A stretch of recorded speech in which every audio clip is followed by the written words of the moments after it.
Marvel Studios, when working on Spider-Man No Way Home, played with a lot of interesting ideas that didn't end up making it into the final cut of the film. Today, we're talking about two specific scenes which recreate iconic Spider-Man scenes from the Raimi trilogy. So the first scene we're going to talk about is the one that opened up this video, which is of course taking us all the way back to that moment from Spider-Man 2 where Tobey Maguire's Spider-Man is trying to prevent the train from, going over. Yeah, that's the best way to put it.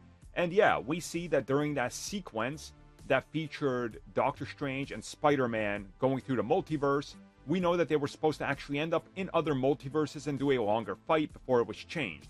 This obviously would have put them into Spider-Man 2.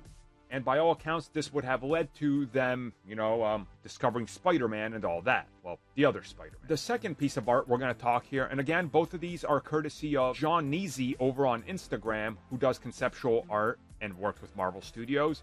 This piece right here is hilarious. Obviously, that iconic kiss scene, the upside-down kiss, but this time, we got Spider-Man, who's confused, because what's he supposed to do with Doctor Strange hanging upside down? Probably not kiss him. Also interesting that he's webbed up. Was he webbed up by Tobey Maguire's Spider-Man? Is that kind of what they're leaning into here? Because that's the only thing I can think of. Unless Peter Parker ended up winning, then why put them in this exact situation? So it brings up a lot of questions, but you guys know I always love talking about concept art and things like this that could have been and what direction they were going in at one point and then decided to pivot. Concept art always gives us a inside look into it and what ultimately didn't make it. To me, these, honestly, they do fit. At least if you just think of them, right? It's like, oh, this scene happens and that scene happens. Cool. But that's because in a vacuum, they're great. But how do they fit the bigger story? What's the purpose? What do they serve? There needs to be something going on that rationally explains this and has it make sense. If it doesn't, then it's just a bunch of things that look cool, but serve no purpose.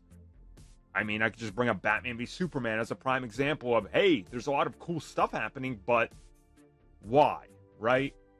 So I kind of get that vibe here. I like these. I always love concept art, but I get it. I get why this wasn't in it. At least I think I do.